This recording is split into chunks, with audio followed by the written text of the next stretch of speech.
Hi, I'm Tina-Desiree Berg, and this week on the Right Wing Insanity Report, I am joined by photojournalist, independent journalist Zach Roberts. We're going to talk about lots of things, including the recent Patriot Front joining up with March for Life march that just happened again in Washington, D.C. So welcome, Zach. Hello. How goes it? It goes well. We got a good roundup this week because, of course, every week is a good roundup for right-wing insanity these days. Well, good is in quotes. Just if anyone just fair. Meaning there's solid information to include. But let's start with talking about Patriot Front. They're a neo-Nazi organization formed by Thomas Rousseau. We've talked about them on the show in the past. Fascist organization that I think is growing. They're also heavily involved with the active clubs that are springing up across the country, which is like, Nazi MMA boxing matches. But I wanted to focus particularly on the anti-abortion group March for Life and the connections that Patriot Front has had with them the last 3 years that we're aware of. Maybe I would say about that because Patriot Front only came after Charlottesville. Thomas Rousseau had a different group that he was president at Charlottesville with. So I'm saying 3 years, maybe 4, but that's about it. But to give some history on that, I do have a copy of a leaked member call in which they were discussing their relationship with the March for Life group. Let's play that so folks can get some idea of what we're talking about. Moving on. And final notes before we get into the open forum, which is going to be, remember, questions are to be delivered to me in the direct messages, and I will answer them here that way. You are not to speak. So we will be moving into forward planning for 2022. I will tell you that that we have attended the March for Life events in several cities around the country for many years now, going on 4 years now. So I hope it's not too much of a security risk to say that we're probably going to do it again this year. If anybody, if Antifa's out there with memories of goldfish, perhaps. So yes, please stay ready, and we might have some more demonstrations coming up in the next month or so. But do not worry too much because these are going to be very well planned, and we will be among friends at these events. These people at these March for Life events have really come to support us over the years, and because of the last year's cancellations of these events, we are expecting even larger crowds of supportive individuals who will no doubt have much more likely heard of us and have strong opinions about our efforts and our privations to see the nation free. So please stand by your directors, your organizers, your points of contact for instruction on these events. But nonetheless, if you needed any additional motive to keep yourself fit, in shape, ready, and responsive, then there you go. Moving beyond that, we will be planning the rest of our year for 20. What's interesting to me about this, this was recorded in 2021. At least that is what my understanding of this leak is. And he's saying 4 years in this, and that's longer than Patriot Front has been known to the public. I don't know if he means with like his previous group or what, but I believe the Patriot Front in whatever incarnation was kind of, whether it was a genuinely formed organization, was started after the breakup of a lot of groups after the Unite the Right rally in Charlottesville, after Vanguard America kind of evaporated to some extent, and everyone kind of reformed and rejoined groups. So, I guess it's 4 years. For Patriot Front, is my understanding though is that the first year that they really started showing up was probably the last year in like full garb with banners and everything like that. So so I just thought that was interesting because that is how I have only seen video of the last, but apparently they've been going longer than that, maybe hiding out. I don't know. Who knows? Is what he's saying. But so, March for Life, for folks that don't know, this is an anti-abortion organization. They've been around for over a decade. They've been doing yearly marches, not just in Washington, D.C., but they also go to other major cities like Chicago, whatnot. And their entire goal was, of course, to overturn Roe v. Wade, which we've now seen happen. But why do you think, in your opinion, you were there this year, so why do you think, in your opinion, there's been this sort of conflation of these right-wing extremists into the anti-abortion movement? Because I think for a lot of folks, this seems maybe counterintuitive. They think that the anti-abortion crowd is all of these, Christians that are, inclusive and whatnot, but a lot of Nazis are Christians, so I think folks need to get used to that idea. The one of the biggest things is that a lot of the a lot of the groups that we see on the extreme far right now are Christian nationalist groups at their core, and then they kind of go from, oh, how racist are they on different levels? Right. You have somebody like the Groypers, and you have Nick Fuentes, who is like, there are African American member, at least one. I've seen one, and they really tout that one member. But it's also, it's like the Proud Boys as well. You have people like Enrique Tarrio, and they're not necessarily. I don't know if I would say they're specifically a Christian organization, but the Western values is always a wink and a nod to. Right. Well, we know what Western values means in a very defined set of things. It doesn't mean Muslim. It doesn't mean, it definitely doesn't also mean there are Jewish members, but it also doesn't really mean Jewish, But I think Tommy Rousseau there says it in the audio, where it's just like, we will be among friends at March for Life, and I don't believe that he means like, oh, there's going to be other other groups Nazis that were like at Unite the Right. He means that he's going to be friendly, and like I took video last year. Yeah, in fact, let's them play handing it. out flyers. Yep. Flyer? Appreciate it, man. Thanks for coming out. You recognize it? Hell yeah, brother. Don't fly. Thank you, sir. Thank you. Have a good one. Thanks for coming out. Would you like a flyer, sir? Oh, I got a couple. Be safe out there, guys. Thank you very much. You as well, sir. Stay safe, guys. Thank you as well. Thank you for coming out. Thank you for supporting the right to life. Yeah, it's you can hear which the story of them coming out. Everybody, there's cameras everywhere covering them. I was lucky enough that I had a really good shotgun mic on, so I was able to grab the audio amongst a massive crowd of people talking, and I heard continually people thanking them for coming out, thanking whatever, looking at the flyer, knowing a handful of people very clearly understood who they were and had a really good idea. Mind you, this is a group, the Patriot Front. You can look at photos of them and see they're very upfront on who they are. They have fascist symbols that are widely universally recognized as symbols. Right. They're masked. They got cover. I mean, they look like they came out of the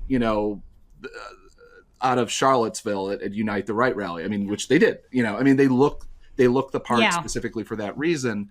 And I remember still explaining to a woman that was like, oh, who are these people? Whatever. And I was just like, oh, they're a Christian nationalist organization that is, fascist and, doing system.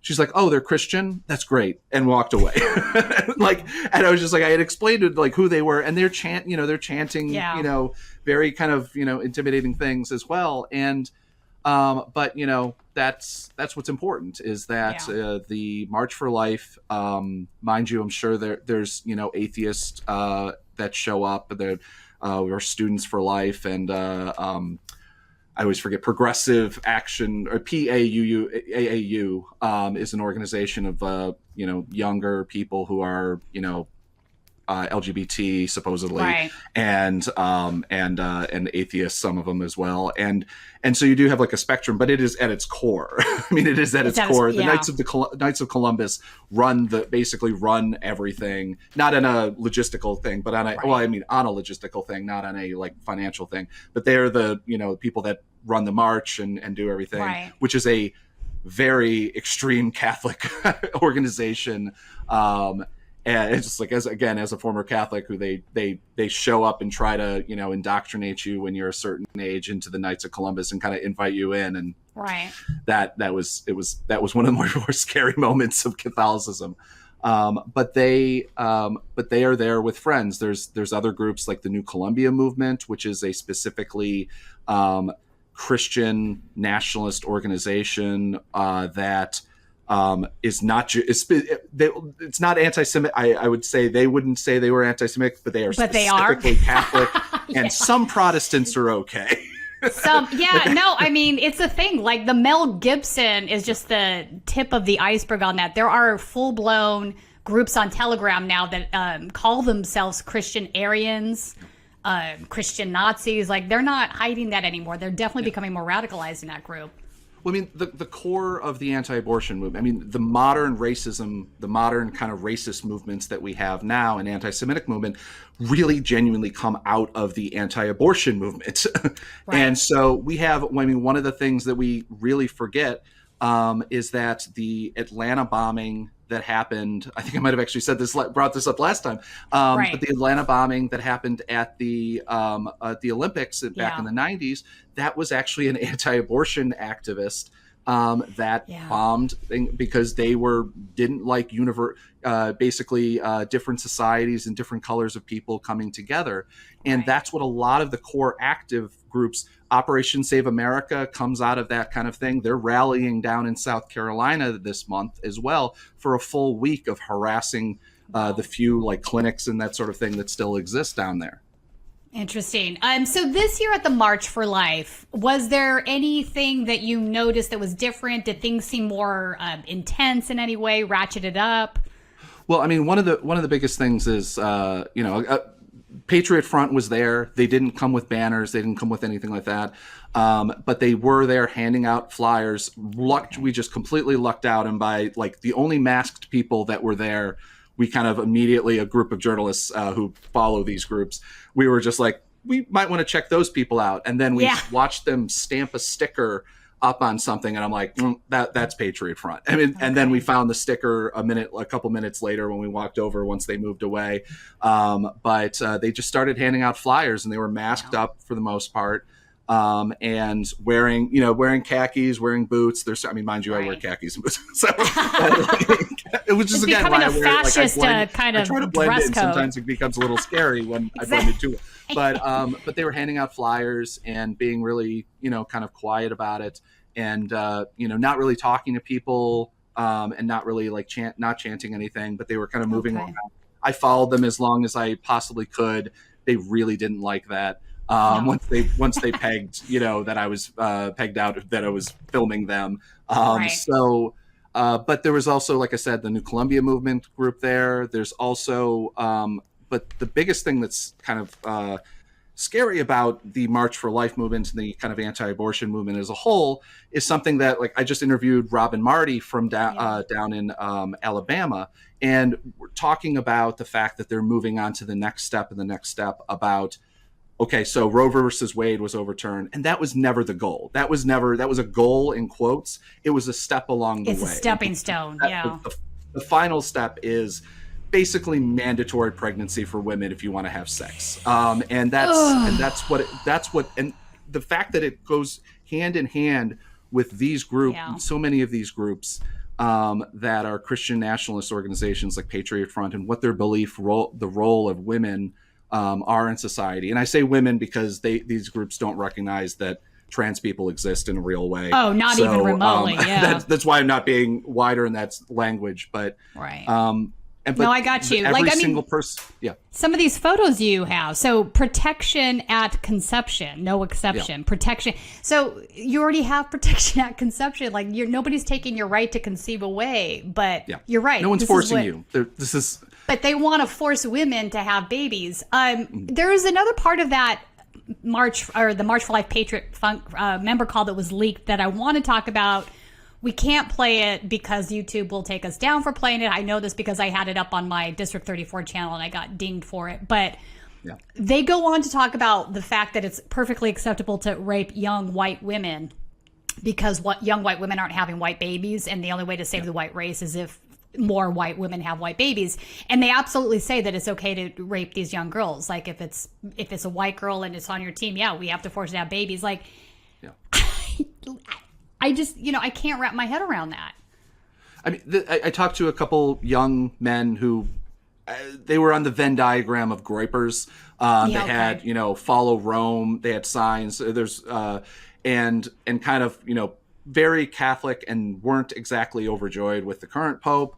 And so you kind of also read that as where they are. But asking them, you have to ask them, and this is not something that usually March for Life protesters will or not March for Life ralliers will kind of go along with you and answer your questions, is like, okay, so what's the end goal here? What happens if a woman have an abortion? What do you want? And the fact that I got this one guy admitting that, I believe that women that have abortion should go to jail or whatever is equivalent to murder. Because if you consider abortion murder, then that's the inevitable outcome. And this is something that the March for Life organizers themselves will never say. They will never say this. until it gets to that point, and then maybe they will. They've already marched for. I mean, Roe versus Wade was supposed to be the end goal, and allowing states to have rights on what they're doing was supposed to be what these groups were for. Right. But obviously, now that we have that, the March for Life wasn't just a celebration. Hey guys, we had a great time. We did everything. Thanks for coming out, and we won't see you next year because we've succeeded. The next step is maybe not even a federal ban, but doing things like what attorney generals in 20 different states have sent letters to Walgreens and CVS demanding that they don't ship abortion pills, and also potentially prosecuting them and trying to prosecute the people and the doctors and the clinicians or whoever else that ships abortion pills, which again was supposed to be supposedly, if you talked to them 3 years ago, for the most part, they wouldn't talk about that, because it's like, oh no, we just, when a baby's formed in the womb, they'd have all kind of mushy language. But when you actually finally talk to some of the people, you'll actually get them to finally admit, it's like, well, the end goal is obviously we're going to have to prosecute women that do it. And because they're the ones, murdering. It's like, it's switched from, it used to be women are the victim of abortion, and so is the unborn child. Yeah, right. And now they're going to do that because they have to do that, because you have to keep stepping it up. Because somebody's going to take over your game and become more hardcore than you, and you're going to lose funding and supporters. This is the same thing Trump is saying with, oh my God, DeSantis is actually doing the things that I used to talk about. Now I have to up the game.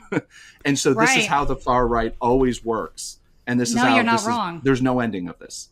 No, you're not wrong. They're ratcheting it up. And in fact, I was saving this for our right-wing insanity roundup, but let's go ahead and play this now, Colin. I covered one of these Walgreens events this weekend, and they're coming for Plan B pills. I haven't released all this video yet. We haven't edited, but there was a fist fight that broke out between a couple of women, and it was an anti-abortion. One of the anti-abortion protesters actually decked somebody that had been walking by and stopped to engage in conversation. Yeah. Decked her, and then they ended up, getting in a fight. But let's play this one clip of this, something this gal said that I thought was pretty crazy. Go. Just so you know, this is going to be a crime scene across America, and science says that it starts at conception. That's where life starts. And you want me to make a statement, science is catching up to the Bible. Yeah. I mean, there's no universe in which science is catching up to the Bible. That's just asinine, right? And this really, unless, of course, I missed it when science created, biblically true angels, and there's these spiraling feathered creatures. She had been shouting some of these things into a bullhorn, and I was kind of like, wait, what? I mean, so I'd asked her, I'm like, would you talk to the camera? And she said, absolutely. So I'm like, okay, let's do this. But I just don't understand. Okay, listen, my thing is this. If you want to have a religious belief that life begins at conception and then that's protected and holy because God, blah, blah, blah, fine, but don't start trying to make it about science, because it's not. It's that's 100% a religious belief. And secondly, why do you have to infringe on other people's rights? Nobody's forcing you to have an abortion. Nobody's forcing you to change your religious beliefs. You're entitled to have those things. We have a First Amendment in this country. But how do they not see that they're the ones that are going for other people's civil liberties? How do they not see that? It's like they're almost like experts at negative arguments, right? Yeah. I mean, it's one of the core. I mean, one of the problems is what's one of the core tenets of Christianity is evangelicism. I mean, like, again, as Catholics are really big on it, but like most branches of Catholicism have some level of evangelicism, because there's not like the ethnic kind of edge of it usually, and so you have to either create new Catholics or Christians, or you have to bring them into the fold. And the idea is that, you have to also be continually trying to save people as part of your kind of tenets of, because, I mean, here's the thing is that, like, if you really believe in most of like fire and brimstone Christianity, is that you believe that if you don't save these people that you supposedly care about, is that they're going to a literal physical hell where they will burn for all of damnation. Right. And for all time. And so I totally get it. But the problem is that also has a flip side. It's just like, it's very nice that you're trying to save me from a literal hell. But on the flip side, you also believe then that there's the devil is a real being. And hell is real. And people. And so what do you do when you literally believe, I mean, this goes to the vaccine kind of world as well. If you believe that, they're all anti-vaxxers. It's people, wild. of course. Yeah. I mean, of course. But it's just like, if you believe that people are giving deadly shots to children and, killing them or whatever, obviously the response is you have to do something. If I genuinely believed, and I spent all my time researching or whatever, that these people were physically doing this, I don't know what else what you'd have to do. You'd have to physically stop people from getting shots, or stop people from getting abortions, or do whatever. If you literally believe that someone's going into that building and either getting an injection that's going to kill them, or having a medical procedure that is going to kill a fully formed child, I mean, of course you have to do that. So it's inherent in the movement. It is inherent in the movement. But then I did try to talk to this girl and said, but these pills aren't performing an abortion. They're basically preventing a zygote from being attached to the uterine lining. But again, she went into this life begins at conception, and that's murder. And then I said to her, your poster isn't even accurate. That's some bizarre Photoshop you guys have created. That's like, if you take a pill, you're not going to end up on the floor dying like that. That's just not. She's like, no, this is real. This is literally a woman that I'm like, okay, like I can't. This is the same crowd though. I mean, like in March for Life, I've taken photos that like can't be printed anywhere, which is wild because it's like I can't think of any. I've been covered 1,000 lefty protests. I don't think there's a single sign outside of maybe a swear word being on it that I couldn't print somewhere, or that no one would print. But like every single time I cover a anti-abortion rally, there are photos of as what I call the fetus fetishists, who have the large mangled corpse, that aren't even real. And I mean, this is the same. This is the same March for Life that PAUU participates in, and these are groups of people like Lauren Handy who not only do clinic break-ins and harass people that try to go and get, just at this point in a lot of places like Planned Parenthoods in a lot of part of the country, and former abortion clinics like Robin Marty's down in the West Alabama Health Center.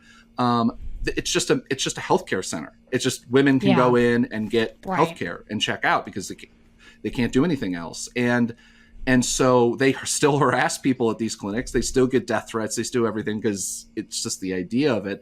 But is the fact that we just can't move on from this idea that basically women getting any sort of health at all is at all acceptable. So no, and it's crazy, and it's crazy to me how many other women participate in this viewpoint. Right? They're fine with their rights being taken away. They're fine being diminished to that statue, and I can't help but thinking they've just been indoctrinated or sucked into these rabbit holes. And if this is the only stuff you hear all the time, 24/7, especially if you're a child going forward, it's understandable how this happens. But God, you just want to be like, can I just give you a hug and get you out of this belief system you're being sucked into? It's really unhealthy. So many of these people are a level. I mean, like the Lauren Handy, the person I was mentioning before, it's just like, this is a woman who had dozens or over 100 pieces of fetuses kept in her home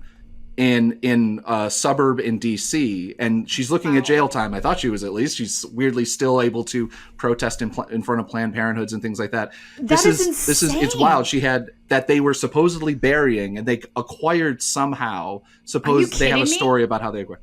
I'm sorry? Are you kidding me? Oh no! This is very well documented. Somehow I've missed this. That is insane. Oh yeah, no. Lauren Handy, the PAU. I always miss up their acronym.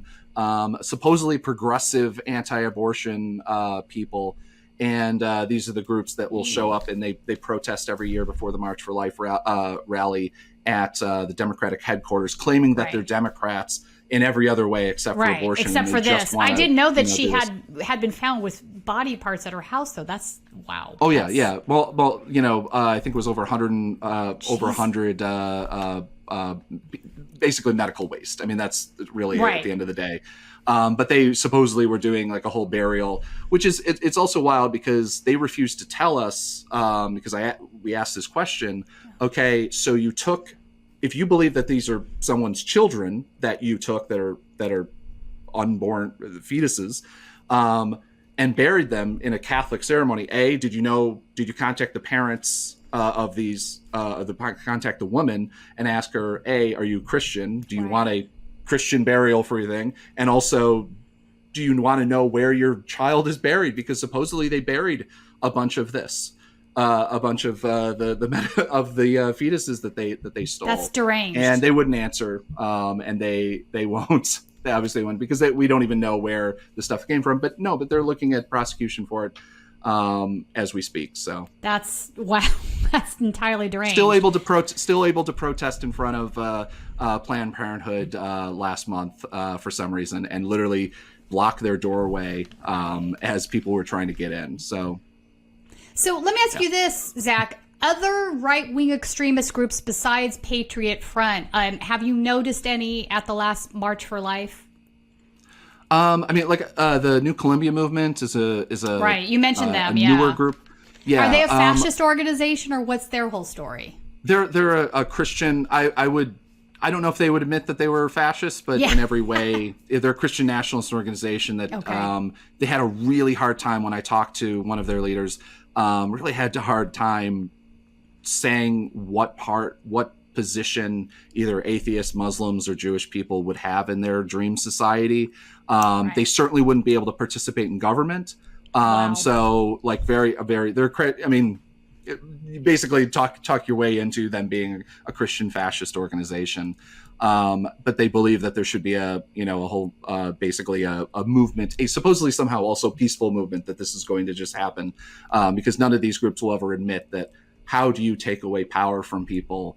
And they're not exactly, it's like they're pushing for it's like, we should just vote our way in there. And it's just like, it's just going to happen somehow. So, but yeah. I think they're, that's it though. They're giving up on democracy because they keep trying at democracy and they haven't been able to get their, legislative goalposts entirely put in place. So now they're kind of going to this point where they're saying, it's okay if we have some fascism, if we get our guys in. It's crazy though.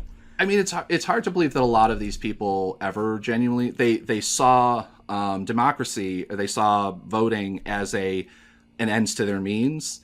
I mean, these are people that work with big billionaire donors. I mean, all of these groups have very decent funding that any lefty group on the other side would kind of dream of. CNP, Koch brothers, 100%. Yeah, and so they're both using each other. The Koch brothers are using kind of this movement. I doubt that the Koch brothers really give a damn about I agree with you. They don't. Well, the Koch, there's no longer brothers. That's true. But, the one that remains. But no, I think you're right. They benefit from the instability and civil unrest, and they know they do. So yeah. Yeah, and again, these are all useful idiots for the end kind of libertarian right-wing dreams of the Koch brothers and all those other families. And I mean, I think some of the big billionaire backers are genuinely extreme, let's just say extreme Christians, for lack of a better term. I do believe that. But again, like, the fact is that, like, they kind of use the idea of, in a Christian society, there's the Protestant work ethic basically on crack. And so we'll be able to kind of push through this idea of like, good Christian workers follow their leaders, and the pastors. We have the spread of the prosperity gospel is such a huge thing, where you get closer to God the more successful you are. As if you have 3 Mercedes 300 class, you're just a little bit closer. And so that kind of idea, like, again, they go hand in hand, and so it's a profit making center.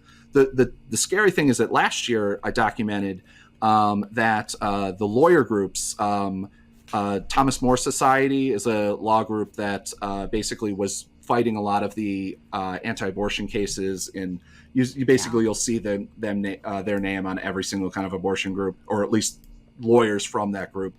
But one thing that it was wild, kind of like how they would kind of move in and out of it, is they know that the new grift is election protection, not election protection, but is talking about stolen elections. And so literally now the same lawyers that used to try anti-abortion cases and are doing that, try to legislate anti-abortion issues and like make it harder for clinics to do things, are also now fighting the same thing and talking about Zuck bucks and things like that, and just how it interchanges, how quickly, because that's where the grift is, that's where the money is, and that's where a lot of people, you can draw people in that may not necessarily, abortion may not be their issue, but they really care and they really believe about the Dominion voting machines and everything like that, and so you can pull them into the same world.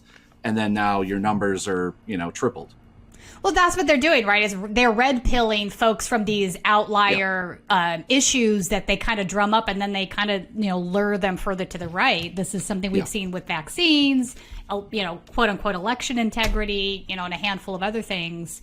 Go ahead. The Venn diagram. Yeah. Oh no, just the very extremely weird idea that 20 years ago, I mean, everything in life is like, 20 years ago, would you ever imagine this? The idea that anti-abortion, people that care about elections in some way, shape, and form, and also vaccines. And vaccines. Like the idea what the hell? I mean, I wrote a comic book with Bobby Kennedy 15 years ago. The idea that like he would be basically a like on stage with these lunatics. I mean, I always knew I know, that it's insane, right? But yeah, he's got really sucked into that. It's wild. He's gone. I mean, it's very unfortunate to say, because like he's a guy that really. I mean, I know people that work in his the environmental groups that he started, the Inlet Keepers groups. Oh, really? Okay. They're like, we have to remove. We can't figure out. We have to remove his name from our website because. And it's like the fact of like everything that he kind of touched had to be, it was completely destroyed by the fact that he's completely off the walls. I've had multiple conversations with him over the years, personal dinner, sat down with his kids, had dinner, never once brought up any of this. Wasn't even in the conversation. We talked about elections, we talked about that. And so like this idea that he's this far gone, I don't know. I mean, the pandemic broke a lot of people, but it did. Broke him in a way that it did. It really, like people I never thought were anti-science, I see turning into massive anti-vaxxers. It's crazy. Yeah. I want to bring up this article from American Magazine. The reason being, this is a Jesuits political magazine, so it's definitely a Christian publication. But Jesuits, I think, are a little bit more liberal than a lot of the other organizations are, but it's addressing, March for Life and the right-wing extremist problem from that viewpoint. So Destiny Hendon De La Rosa did not understand what was happening at first when a young man in khaki pants and a camo jacket, I think this is probably somebody from Patriot Front, approached a meetup she was joining during the March for Life on January 21st. Helmeted, his identity obscured by the face covering balaclava, de rigueur among U.S. extremists of all stripes, the young man launched a one-sided confrontation with the group. Fuck, it says fuck, they blotted it out, but fuck you guys, he told members of pro-black, pro-life, and Democrats for Life contingents gathered for the event. In 10 years, when the Civil War breaks out, you guys are done. Okay, so this is him showing his Nazi roots right there, right? We were so baffled, said Sherilyn Halloway, the founder of Pro-Black, Pro-Life. Miss Hendon De La Rosa, the founder and president of New Wave Feminists, believed at first that the young man emerged from a group of counter-demonstrators nearby. We thought he meant pro-lifers, like he was some pro-abortion activist or something. We just said, well, God bless you. So there are factions of this march where they're still not processing exactly where they're at, right? So some of these folks, I think, probably are kind of baffled by this. Tracked that day by a CNN news crew, Ms. Hendon De La Rosa had been on her best behavior, a calm, joyful, wonderful pro-life feminist. But when she slowly realized that the man's comments had been directed at pro-black, pro-life members, she forgot all about CNN and pulled out her bullhorn. Fuck Nazi, she shouted at front members gathered nearby. Good for her. Yeah. She felt bad about that later, she said, before deciding that in the end her gut reaction was authentic and appropriate. How beautiful would it have been if when these white supremacist groups come out here organizing this little clump over there on the sidewalk, if we were all screaming at them, get out, racism has no place here, she said. Okay, so I want to point out that I don't think she understands the temperature of the country right now. I don't think she understands the history and March for Life as a whole. The idea that the idea that so much of the anti-abortion movement isn't wholly based on the idea of having more white babies as a problem. I mean, the fact that almost every anti-abortion group out there uses race as a conversation, talking about there's billboards all across the country that talk about how many black babies are taken. You drive through Atlanta and there's one every couple 20 miles or so, and talking about how this is really centering it in this world. And so this is but then they turn around, Zach, then they turn around in their private Telegram chats and are like, good, let them abort the black babies, but we need to preserve our white babies. And also it's okay to rape young white women. Like, I mean, the fact that as far as I can tell, there hasn't been a statement issued about Patriot Front being once again at March for Life and not booted. I mean, like the fact that like there's I forget what they call them, the people that like kind of like keep people on the road and everything like that. What's the word? But like Knights for Columbus and other groups basically perform that kind of action. Kind of people, if you're at a lefty protest, usually it's like an orange t-shirt.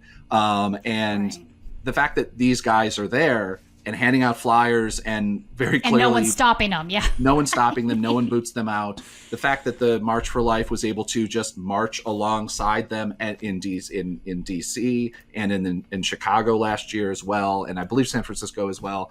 And the fact, I mean, I get that they're not supposedly, at least not a violent organization or anything like that, March for Life, but like you would think that like this would be the sort of thing that you need to really genuinely deal with, as opposed to just kind of like issue a quiet statement maybe on Twitter and never deal with it again. Like, I don't know, like anytime I forget the phrase, is like basically like if there's a Nazi flag at your protest, if there's one Nazi flag at your protest and no one does anything about it, you're condoning it. Rally. I agree. You're condoning it. Yeah. Yeah. I mean, because if you really felt like it was a problem, you'd run that guy out. I've seen this time and time again. Guys wearing, the guy that had the swastika necklace on. I mean, obviously they're saying, you pull them aside, the other folks, and ask them why they're okay with that. And they're like, well, we're not. I'm like, but you are. You're not running these guys out. Yeah. Like, there's a certain level of tolerance for that.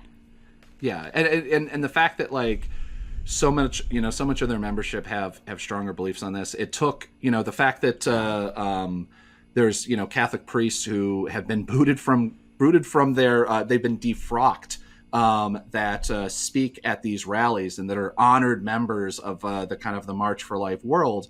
And the Pope booted them out of the religion as a priest. And for some reason, still these people are honored members, basically because of the vile,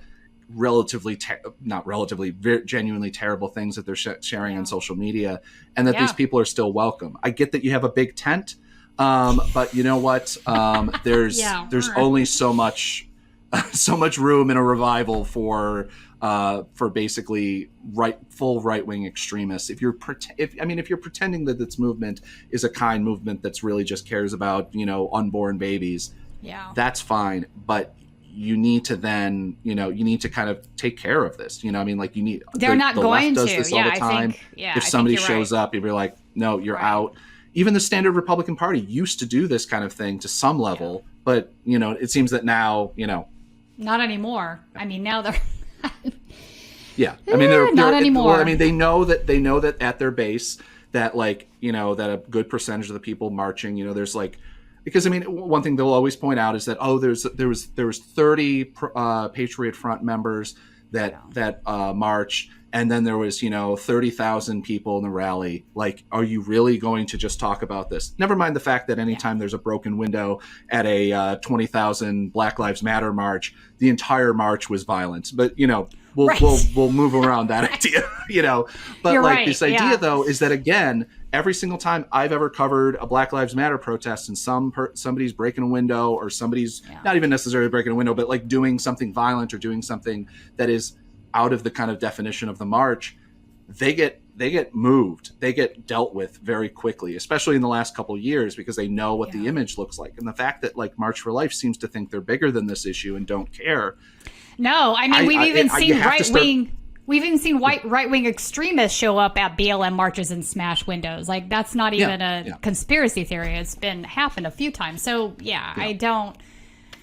I think a lot of it has to do with accelerationist kind of viewpoints, right? We want to accelerate the point of civil unrest, civil public distrust. We want to get that to the point where there's an actual, Ro Hawa, racial holy war, right? That's the end game.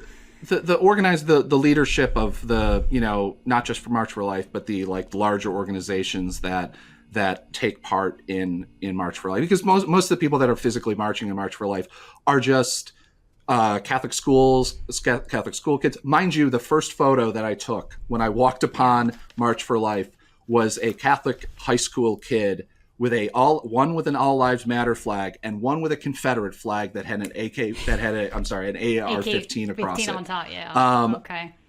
That was the first photo that I took at March for Life. This just last month.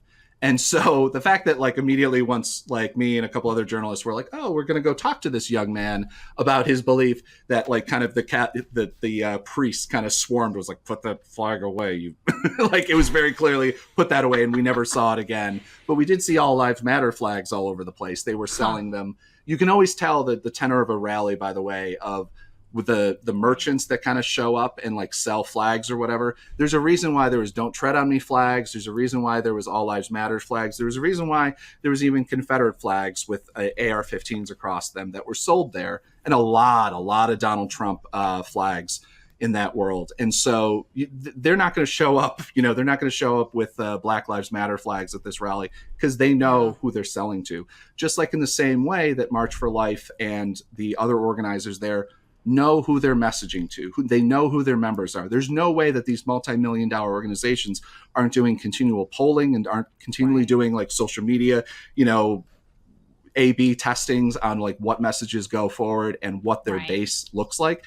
And there's a reason why they let these organizations keep coming, because they know if they stood out and was screamed at them and is there's no place for these people here, and if they show up, we will immediately remove you from the space.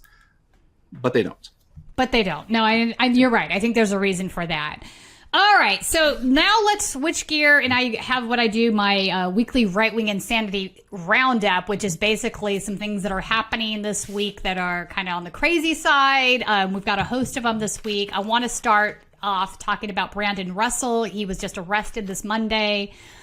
So Brandon Russell used to be part of Adam Waffen division, so he has been in jail. He was released from jail. He's now been arrested again because he was part of a group planning a attack on a power grid. So let's pull that up, Colin, the affidavit, so folks can see what we're talking about him. But his girlfriend, who my fake Nazi account on Telegram was in a couple of rooms with her, actually. So basically they were planning, her name is Sarah Beth Clendaniel. They were planning to take out the Baltimore power grid. Also, I want to mention that, we had multiple occasions of this where it's been happening. I've seen the National Socialists in Florida talking about also taking out power grids. So apparently this is something the right wing wants to do, I think, as part of this accelerationist program, right? Take out the power grid. We'll get somewhere with this. So his previous arrest was for explosive charges, right? So he, let's pull up the neo-Nazi leader sentenced to 5 years in federal prison for explosive charges. He's a guy that kind of and was enamored with Timothy McVeigh. So Russell, an active and founding member of a neo-Nazi group, was sentenced today by a federal judge after he unlawfully possessed and stored dangerous explosive materials in his home. An acting assistant attorney general Boente. This case is but one example of the National Security Division's resolve to identify, disrupt, and prevent terrorist threats, whether domestic or international. I am thankful for the great collaboration and coordination among our law enforcement partners in bringing this case forward. Their quick response and in-depth investigation has resulted in successful prosecution. So basically the guy had explosives. We don't know what he was planning to do with them, but two of the other ones, one of them had actually converted to being a Muslim, one of the Adam Waffen division guys down in Florida, and he was getting bullied by the other two guys and was killed. I don't know. Did you follow any of this? I haven't that closely enough to comment on it, no. Okay. So there's that. And then I want to, Colin, one last thing. I want to pull up his girlfriend's Telegram. There we go. Yep. So these were the kinds of photos she was putting up there. Universal order. I know. I always there's when you cover this stuff long enough, there's like a level of like dark humor that you kind of have to take from some things, and the fact that like Nazis still like share like cat photos and things like that. I know, you're just like, and the cat, and there's the cat with the swastika. Yeah, it's still cat memes are universal. The one thing maybe we can all come together on is. No, you're not wrong. And in fact, there's another Telegram called Zoomerwaffen. So I'm guessing it's a Zoomer that runs this account, or somebody that wants to be perceived as a Zoomer. Yeah. But in between all of these Nazi things, he posts all these cat videos. It's just like, really? I mean, there's one thing. This is like slightly sidetracked, but I've noticed that the Epoch Times, the newspaper, news in big quotes. News, definitely not news. Yeah, exactly. Yeah, they've started a new Twitter channel that basically shares like funny videos and like viral social media content. Right. I'm constantly seeing it because it's advertised and people are sharing it tens of thousands of times. And obviously, this is Elon Musk's Twitter, so it's not necessarily surprising, but it is they know that this viral kind of content can slide people really easily. Again, like if you get, this is why like it's always really dangerous to like share those Alex Jones memes about like him playing country, the country music song. It's very fun, and like I shared them, and I probably will continue to some level because I have a very kind of focused group of people that follow me on social media. But is because it's this fun way of like, oh, you can just slide people in, into this thing. It's like, oh, watch some cat videos, and then that's weird. There's an election integrity conference coming up sponsored by Epoch, and you just go, oh, that's the brand recognition that I recognize. And so and so all of a sudden they think it's not. So Epoch Times, for folks that don't know, was started by a cult, basically. They're very pro-Trump, they're anti-vax, they're definitely not unbiased news. They're a disinformation they are disinformation network, very well funded disinformation network that is deeply confusing on their politics historically, but like, I think they're just driven by anti-communist belief, no matter what that looks like. Yeah, I mean, they'll go kind of wherever that is, even though, again, like, what has Donald Trump ever done for anti-China, which is something, you even let those balloons float over because that's nothing. The biggest but it's Falun Gong, which is it's a Falun Gong, which is a Chinese American cult that's in New York. For folks that want to look it up, that runs Epoch Times. That's their base. Yeah. All right, so now I want to talk about the Grammys. So now all the right wing. Telegram, Twitter, all of it is just enraged by what they're calling a satanic worship song. So I want to look at some of the fallout from that. So this video is a guy that's really angry that Pfizer sponsored the Grammys. They had some ads. So now it's destroy Pfizer. So let's play this clip. Filthy Pfizer Satanists, okay?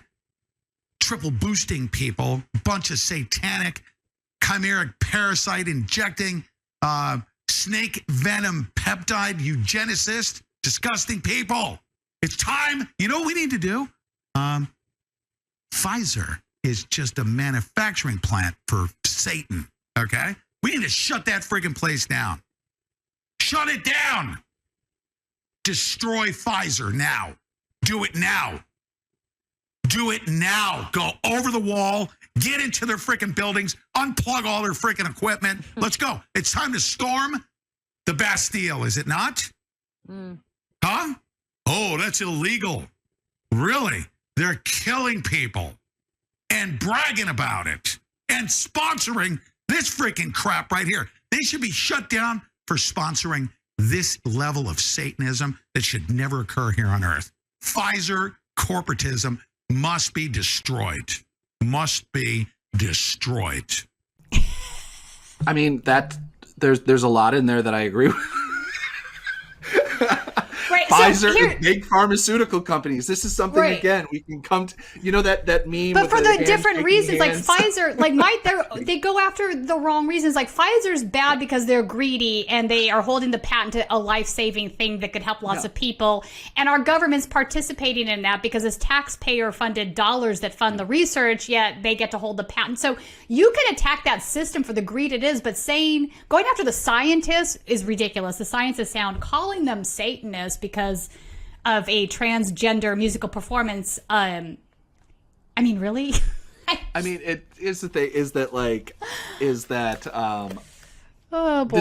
this is what we've got now gone is that we're way past scholastic terrorism. We are. We're literally telling people to go do this. I mean, this is something that I've noticed because Alex Jones set the bar of where, so much of right-wing media kind of discusses, but he would never say this. And this is not me defending Alex Jones in any way, shape, or form, but it is stunning to watch people you have to one up and whatever.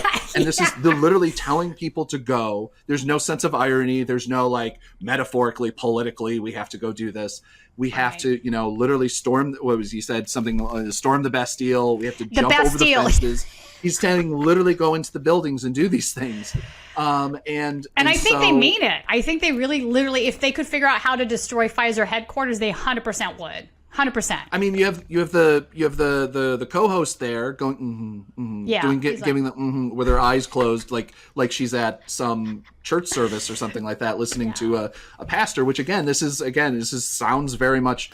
He's using every adjective he can think of in the book. He's bringing up. I mean, it's amazing how many. I didn't even have time to type down all of the different conspiracy theories, but the snake venom one is one of my faves of the conspiracy of what's in.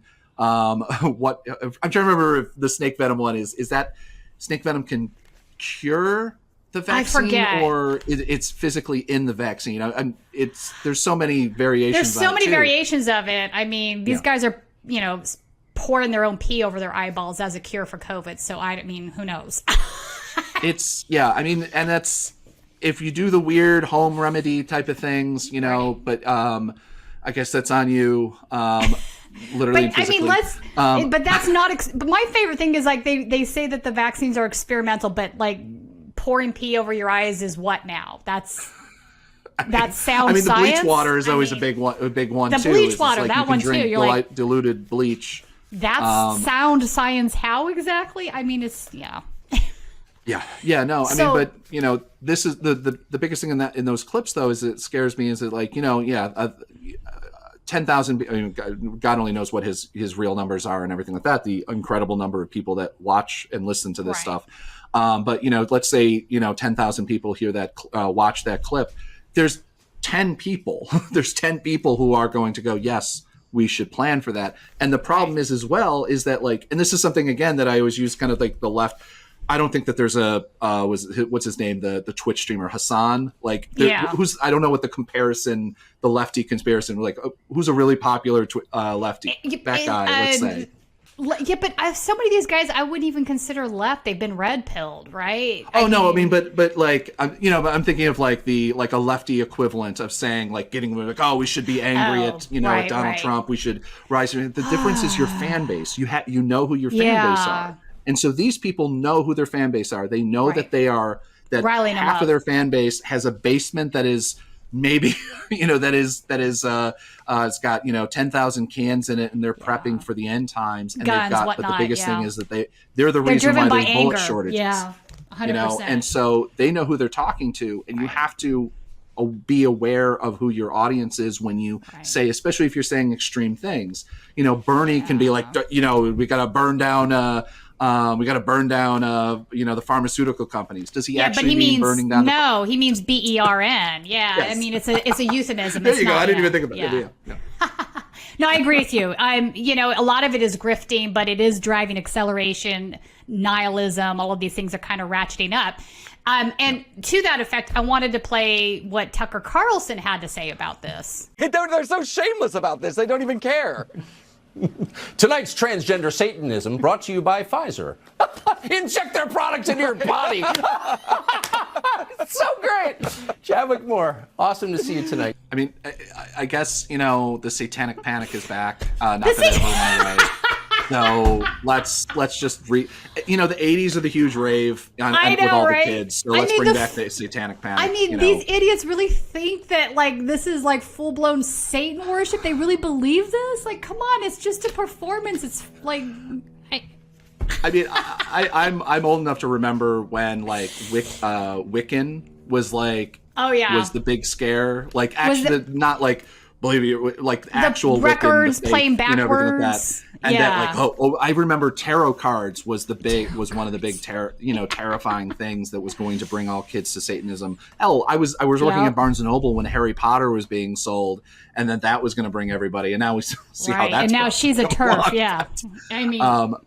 But it's kind of sad how like the same people just keep getting sold on the same bill of lies every single time, and the fact that everyone just keeps buying into it in a different way. And Tucker Carlson is an insane person on any level, and I don't know where his kind of drift ends, because he just keeps going farther and farther. I mean, again, he keeps going farther and farther. I mean, the white genocide stuff that he basically says daily at this point is really frightful, if you ask me.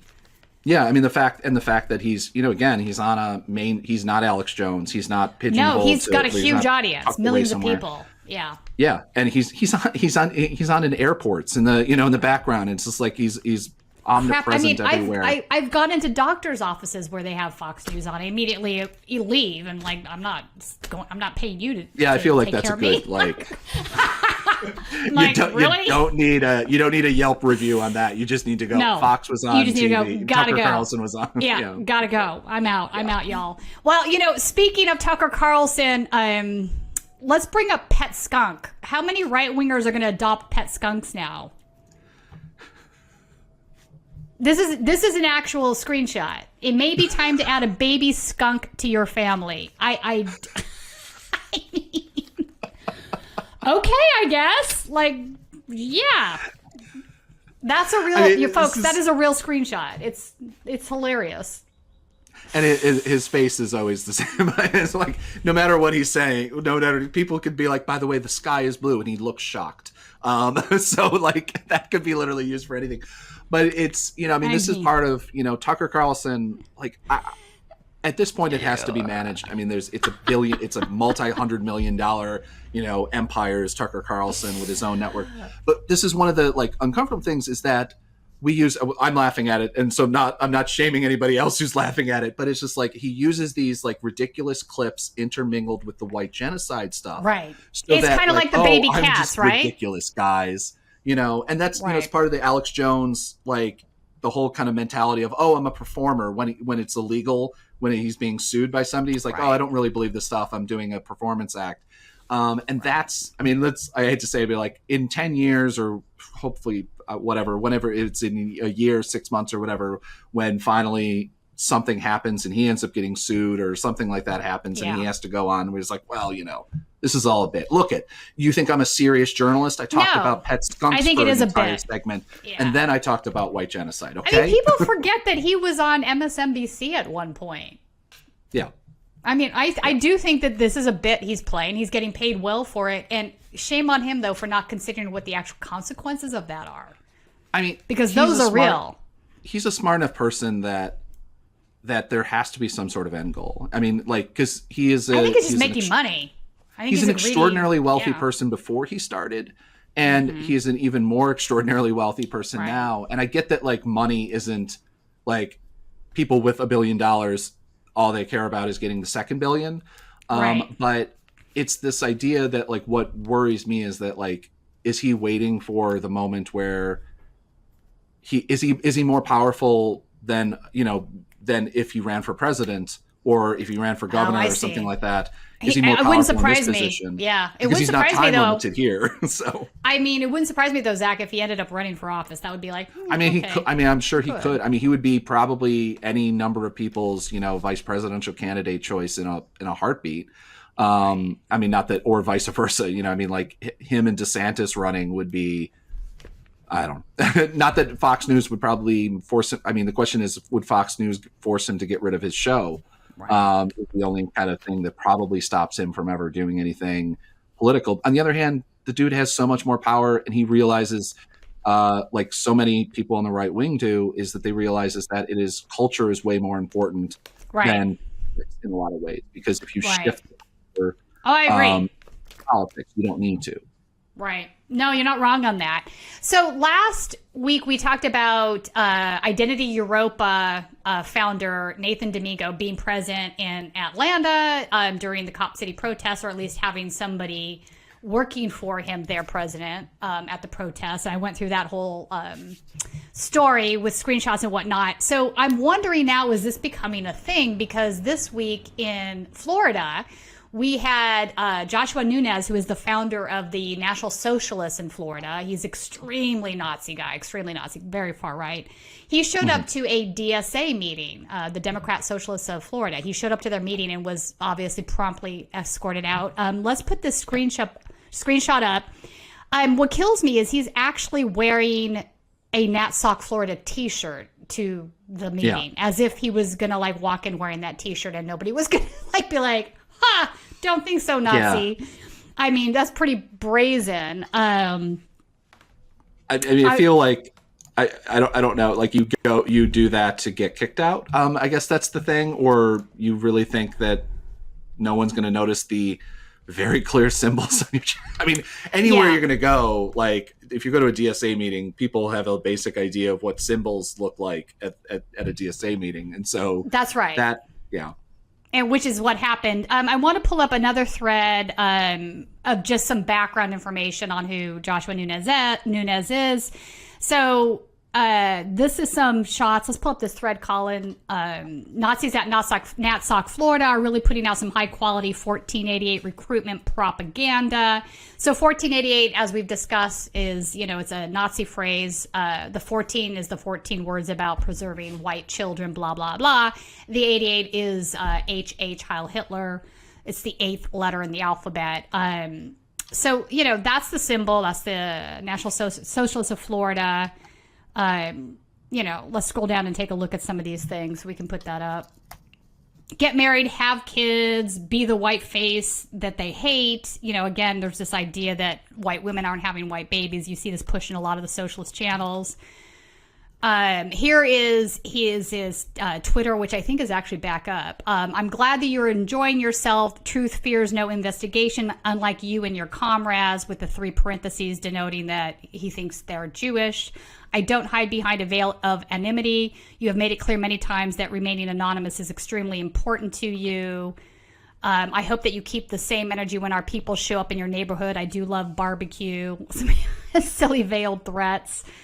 So one of the things that they did is this laser thing. Wait, one more. I want to scroll down to this guy with the mask. Florida Nazis get mad online, daily news thing. That's obviously not a real headline, but this is another meme. There you go, that one, yeah. So that's their symbol there, the same one that you saw on the t-shirt.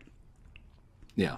Right. So I want to pull up a video, though. The next one, Colin, it's a video. It's so they had this like laser thing that they were doing, this Nazi laser thing. So they paid some guy who was going around Florida, and he was doing these laser signages on the sides of buildings all over the place. This is one of them, and then they would shoot these propaganda videos. So they were creating these propaganda videos. What they would shoot they called it the laser, and they would put them online. So let's play this one with GDL Goyam TV.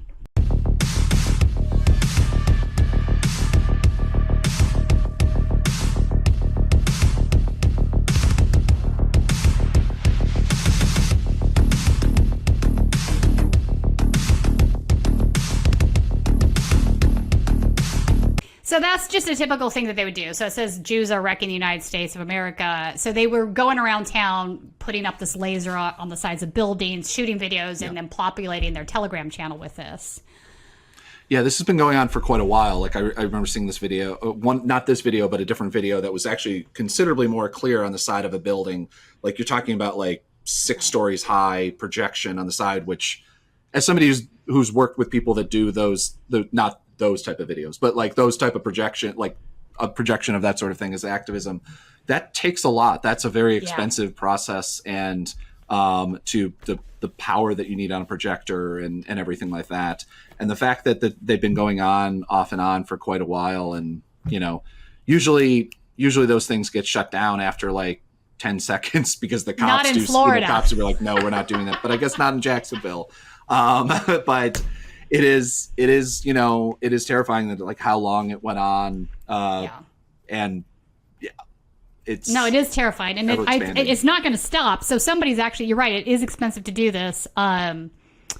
So I want to keep going down this thread. I want to pull up one of the other photos. They actually put up a swastika flag on a Tampa overpass.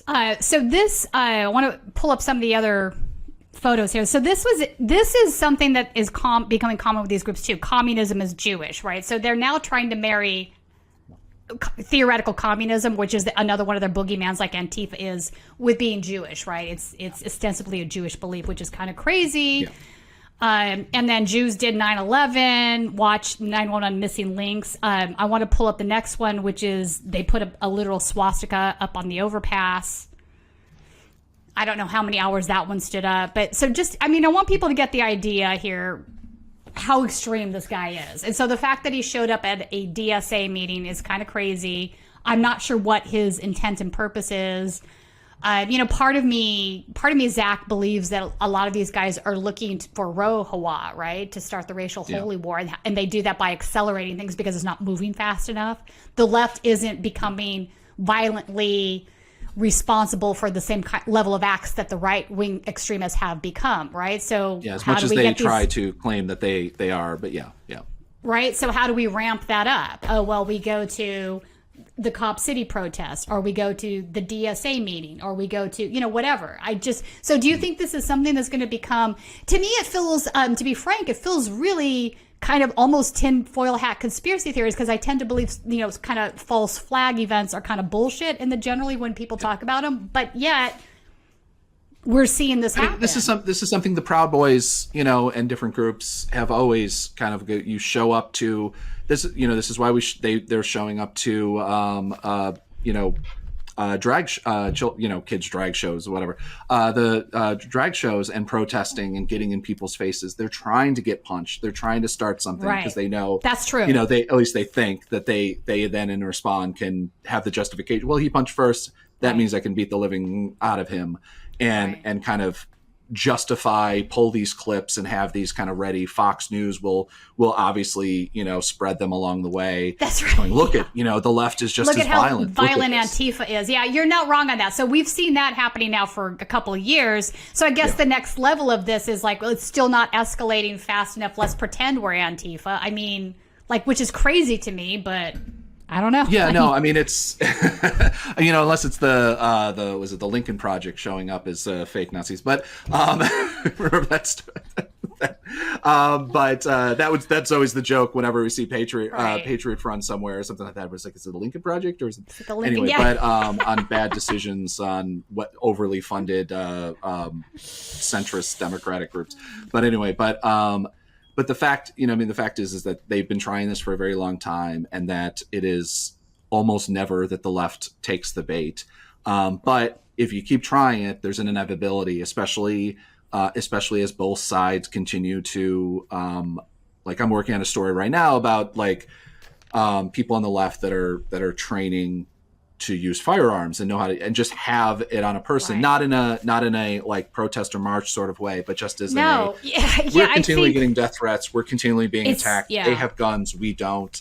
I can't have a security person with me all the time. I can't be in a secure room. I need to have that, especially since if you're somebody that's doing good work, there's a really good chance that if you're an activist or anything like that, you're living in a red state that has just open guns everywhere, which is something that, I live in Virginia now, and realizing that I can never have road rage. I can never flip anyone off. I can never do because the other guy might have a gun and shoot. And so it's just just everyone can do everything, and just let that person cut in line, because I don't need to get into a fight with somebody who likely has a firearm on them. And so understandably, the left is kind of being reactionary. I think they have been for a while, but the left is, understandably arming up. And so there's going to be a certain point where something happens, and whether or not it's going to be justified, whether or not it's, going to happen in the right way. Here's the other thing too, is you have to hope that the police believe I'm going to use their stereotype, the blue-haired liberal that happens to have a gun didn't shoot first or didn't do whatever. You have to trust in the system, which is not which is one of the reasons that I'm very uncomfortable with the idea of lefties having guns, because historically it doesn't end well for us. And it doesn't end because it's used as a justification. That's right. There is definitely an inherent right-wing bias in local law enforcement that I agree that a lot of this is understandable reactionary stuff at this point. I mean, it's defensive. I think it's defensive, but I understand. I get why. Yeah. But I don't think you're wrong. I think the right wing is going to keep ratcheting up the ante on it, and it could get ugly out there. I agree with you. Yeah, I mean, I don't have. This is one of the reasons. Is somebody like I have a family that that have been in the gun lobby. So like I'm very intimate with the gun lobby, the gun world. I personally don't like guns, but I totally understand why people would be arming. And I don't know if there's an answer to what it is, because I don't like when we ratchet up to their level and then go back and forth.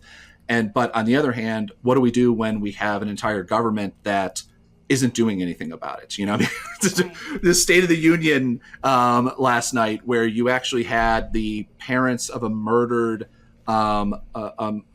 son murdered by cops, and then you have the president of the United States saying we need to reform the police and give them more money so they can be reformed. Giving them more money isn't going to do it. I know, right? And, this is a president he's probably actually genuinely more pro-cop than Donald Trump ever was, or definitely currently is, because, the whole Blue Lives Matter thing was kind of exposed on January 6th quite well.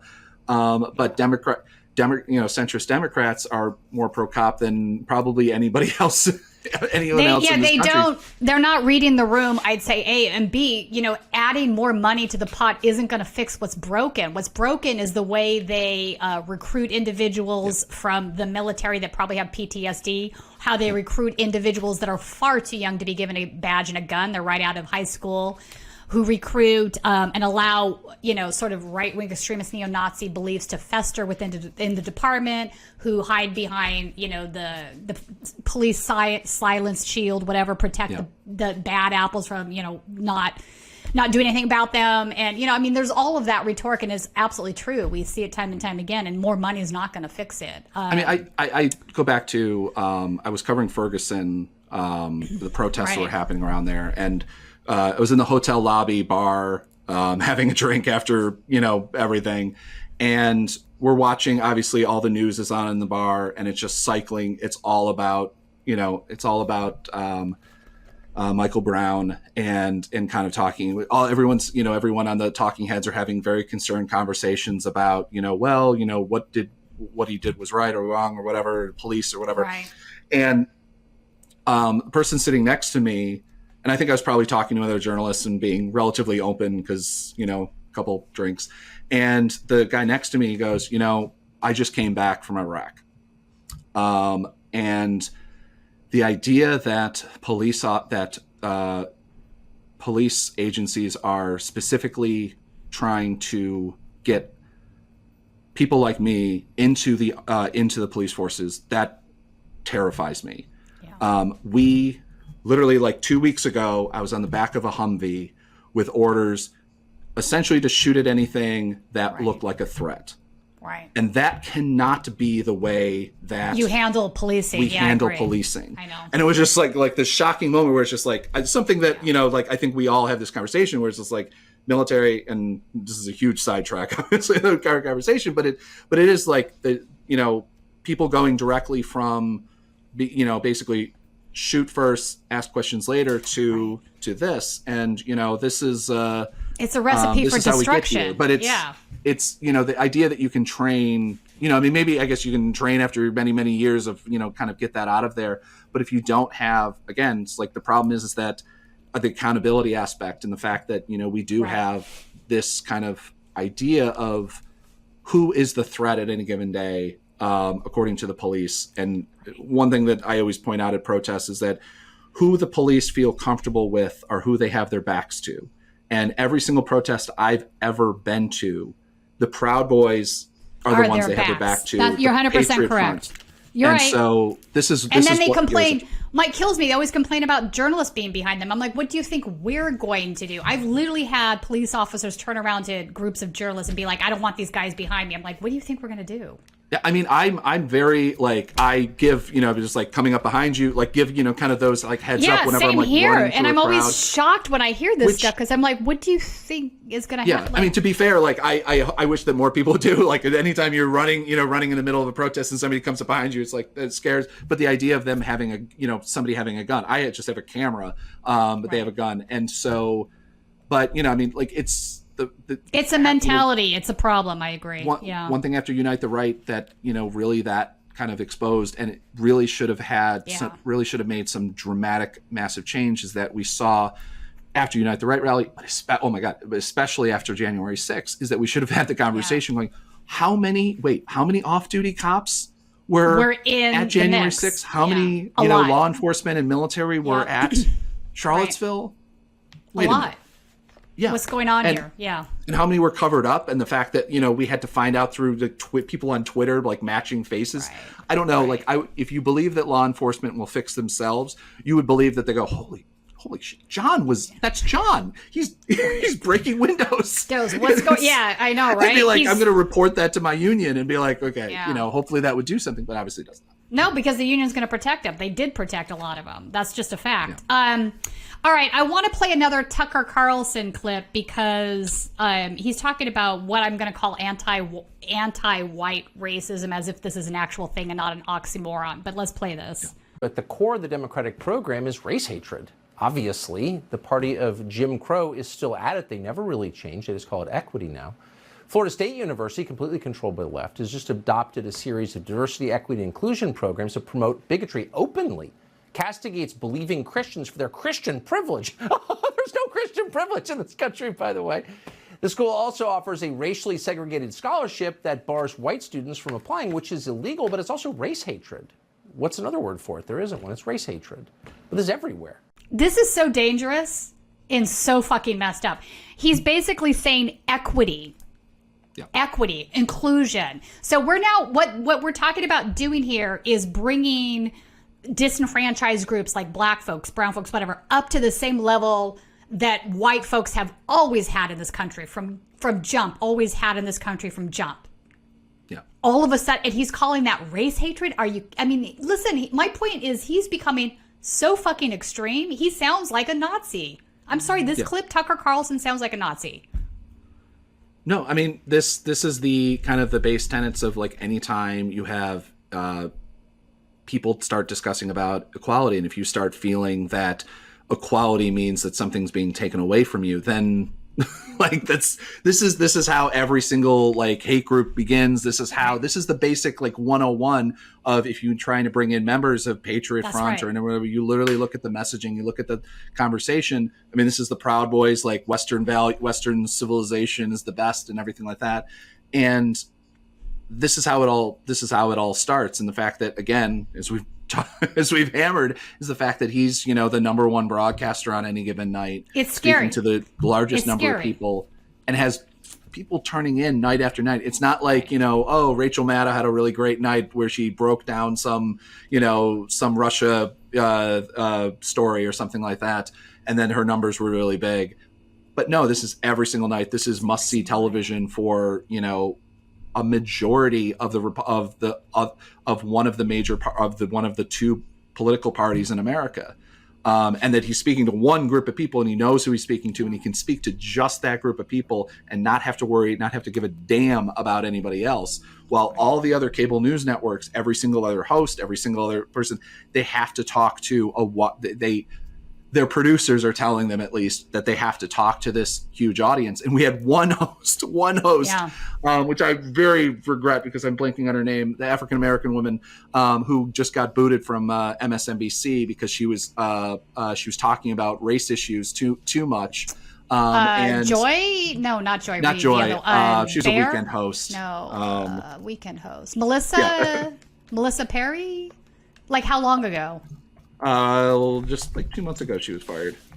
Oh, okay. I missed this. I guess what I want to say about this Tucker Carlson clip, though, is that I think that this is something that you would have. That's okay. What's her name? Tiffany Cross. Oh, Tiffany Cross. Yeah. Okay. I didn't know she was fired. That's how little I pay attention to cable news hosts. But I think what's important here is that this is now being normalized. This is how far to the right the Overton window is on Fox News. Huge audience, millions of viewers. This is something that you would have only seen in a White Lives Matter type channel on Telegram 3 years ago. This is how far the Overton window has moved. This would not have been acceptable on cable news 3 years ago. I don't think it would have. I don't think anyone would dare to say it. Like, I don't think that people would dare to even bring this in the conversation. The fact that now we have relatively centrist, people perceived as centrist Republicans having this conversation in different ways. Like CPAC, when I went to CPAC earlier or late last year, down in Texas, and when Texas was the absolute worst, and almost every single person was talking about this message in different ways. If it wasn't that, it was talking about how trans people are the worst people on the planet and they're coming for your children or something. I don't even know how to really perceive on how right wingers perceive trans people as a threat. But I know. Okay, it's crazy. But it is like this has become kind of a mainstream thing again. Like wrapping up with the March for Life thing, it's this idea that white people are being overwhelmed, and this kind of idea that because of the population shift happening in this country, that's happening not just because of immigration, which is its own, which is its own thing, but because of population shift, that white people are just not having as many kids or whatever. Or wait, the worst, scariest thing of all is that, and this is true, is that white people are having interracial marriages with other folks.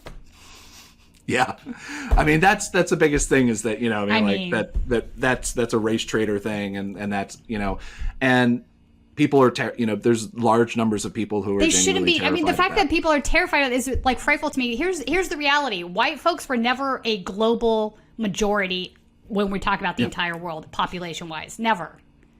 We have gotten away with ruling everybody for a very long time. And it's time that the roosters came home to roost, right? So the idea that equity is hatred, equity is being racist, equity, inclusion is bad, is just unbelievable and inexcusable rhetoric that we are hearing on the regular, and now we're hearing it on Fox News, and this is very bad. I just can't. When I heard this, I was like, wow, he's just, full hood off now at this point. I mean, the fact that this is internationalized as well, and the fact that 100% there's so many countries that are paying people to have kids. Not that we don't, anyways, a single childless male. I'm not going to get on the rant about, taxes and things like that. But, it's just like the fact that we benefit people to have, in a lot of ways to have kids. Like, obviously I know kids are expensive, whatever. But it is like something that like we are so, and this, I don't even know if this is the core tenet of it, is we are so anti-immigrant in this country. Yeah. The idea that like, we can't just be like, okay, so we have these people who want to come here. Why don't we let them come here and then we're good. And then, have a system where you help people, we're a oh my God, I can't believe I'm using a Dennis Miller bit from like 30 years ago. They're like, we're a melting pot, and like help people melt and that sort of thing. I mean, and, but if they want to, they don't, whatever. Yeah, I mean. That you have to immediately already be there. One of the things is to bring, one of the things that public education did historically in America, it kind of did at least well, like compared to other countries, some other countries, it's just like that. Like, no, we teach you one thing, we teach you good, decent history or whatever. I had good history professors or teachers in high school, so I can say that for me. But it's probably different no matter where. Oh my God! Well, country, yeah, no, but it is the fact that like now we can't have DeSantis is is able to change the college board's decision on how African American studies are the whole country. It's scary, yeah. And one of the most disturbing things is that it's like I've been writing a lot about DeSantis and kind of like going through and following all of the kind of nightmarish things he's kind of just checking off on the boxes of his steps towards running for president. And there's so many I would hope to believe centrist Democrat people again don't believe that his message is too extreme for this country, it's not going to work.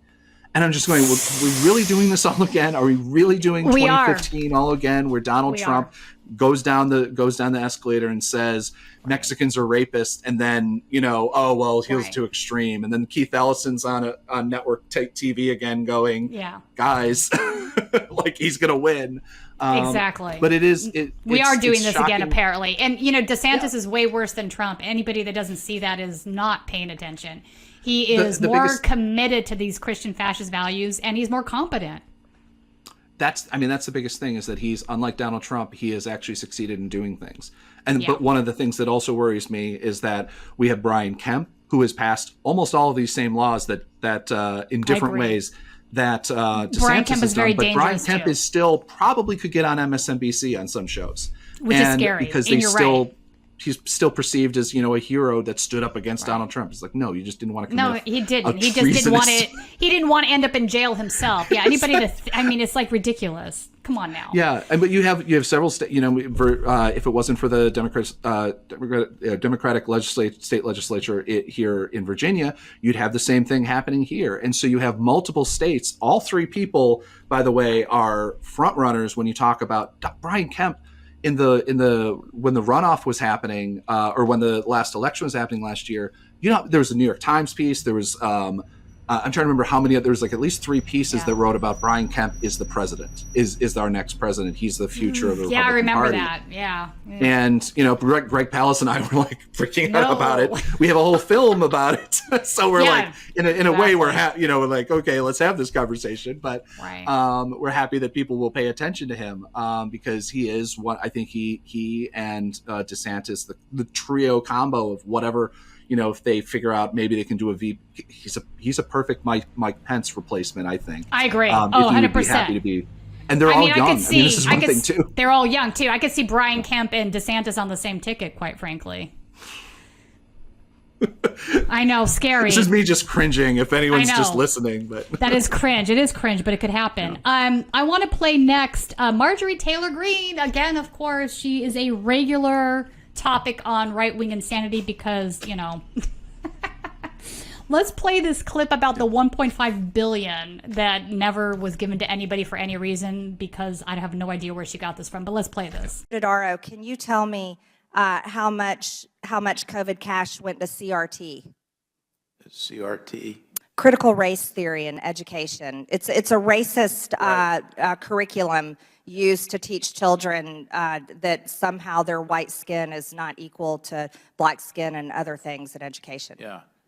No, I do not know that, but I do know that there's provisions that the federal funds generally are not used, they're supposed to be used for curriculum. Oh. That's a state. Oh, Mr. Dodaro, I have to tell you, in Illinois, they received $5.1 billion at an elementary school there that used it for equity and diversity. So it's being used for these things. Mr. Dodaro, can you... Okay, no, that never happened. MTG is just making some shit up right now. No school, this is a verifiable fact, no school received $5.1 billion to teach equity training. That never I would argue that no school got $5.1 billion period, in funding. Exactly. It's just a ludicrous... It's a ludicrous claim that she's making. It's a joke. But also, I want to point out her rhetoric, right? Again, she's making this... She's turning the table. She's trying to say anybody that is arguing for equity. We're not talking about prefacing anybody over anyone else. We're talking about correcting a problem in the country, i.e. white people have had control over everything. White people have murdered black folks. White people have stolen money from black folks. I mean, I don't even have to give our audience the history. They know what I'm talking about. But the idea that we should do something to correct that stuff isn't hatred or racism against white people. I'm sorry, inclusion, equity isn't racist against white people. And the idea that it is entirely dangerous, and it's expanding in its reach. Yeah. No, I mean, this is the Facts Matter party arguing about like hating the idea that facts are having to be taught.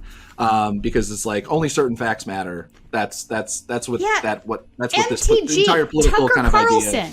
They are the racist ones. They are the ones that want to hold on to white supremacy. You guys are the racist ones. You are the ones that want to be at the top of a fucking iceberg controlling everybody else around you. You are the ones that want to do harm to other individuals because they don't look like you. You are the problem.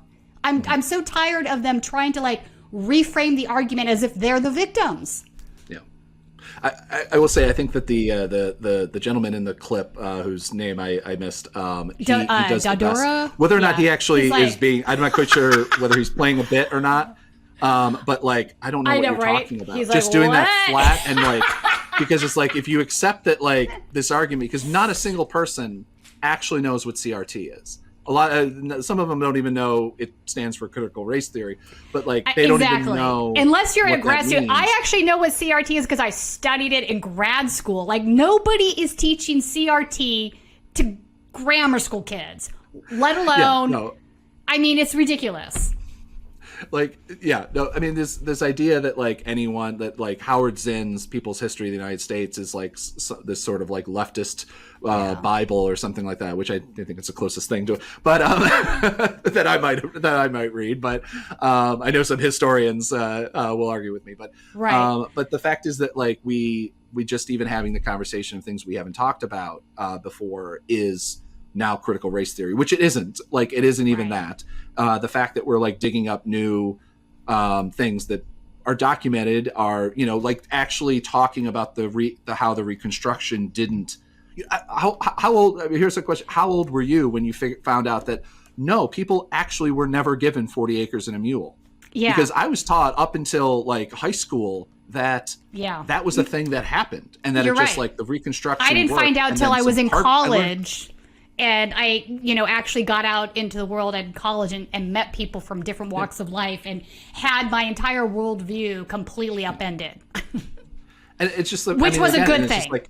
It's actually something that never happened. It's documented. No, I know. It's not even a question that it didn't happen. And for some reason, it didn't happen. Switching that from and the fact it didn't happen is, as far as I'm concerned, is a good argument for why reparations need to proceed. I mean, not to go down into another rabbit hole, but. No, I mean, the idea that our schooling has been in any way anti-white is fucking ridiculous, right? Because what you're talking about right now is a prime example of that. If we were being realistic about how history actually was, we know that 40 acres and a mule never happened. We'd know that, right? We'd know about, you know, I don't know. You get me. Yeah, no, I mean, again, you know, I mean, this is one of the most harped on things. It's February, it's Black History Month, the fact that it's the shortest month of the year. Okay, all those jokes are fantastic and true, but the fact is that like the reason we don't have a White History Month is because every month is White History Month. I mean, we don't need a fucking White History Month. I mean, it's so ridiculous. I know a lot of African American professors and activists who are like, I hate Black History Month because it should be it should be integrated.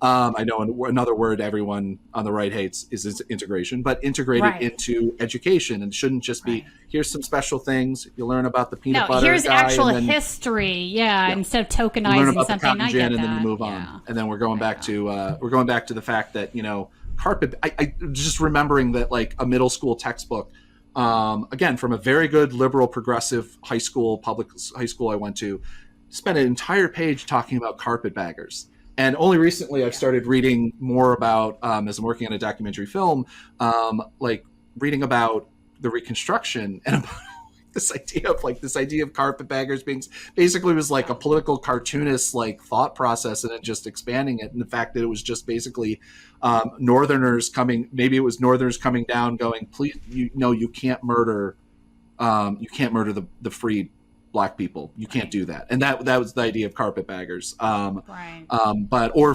formerly, some of them were even formerly former slaves who came down and ran in the place that they used to live for political office and won, and that was somehow perceived as a carpetbagger. But it's because they wanted to make it derogatory. But I got you. Yeah, and because the Southern. The South has always led our nation. I mean, like, I think there's a very good argument the fact the South actually did win the war, and that the war has been long over, and that the South actually won. If you go to the South, they certainly won't disagree. But this idea that the guy that made critical race theory, something that's existed for many, many, many years, and no one's given a goddamn crap about, suddenly it's something that you have to care about. Christopher Rufo, who is literally admitted, he says the quiet part on Twitter and says, hey, let's give this a try and see if people care about this. And then like, oh my God, I can't believe he actually has said before, he's like, I can't believe this actually worked. He has just a guy on Twitter has been able to gain enough prominence that he's now on the board of the new college, new Florida college. The one of the few progressive kind of like world schools that's teaching more. He's now on the board of that. Somebody who has no education background, no education background, not even as like an educator, but also he doesn't seem to really have an education background outside of how to manipulate people on the right. And he's very effective on that. But for some reason now he's sitting on a board along with, because DeSantis said, DeSantis did this, right? He's like, I'm going to put these crazy right-wing extremists on this college board, and we're going to be able to change the curriculum for many other schools by doing so.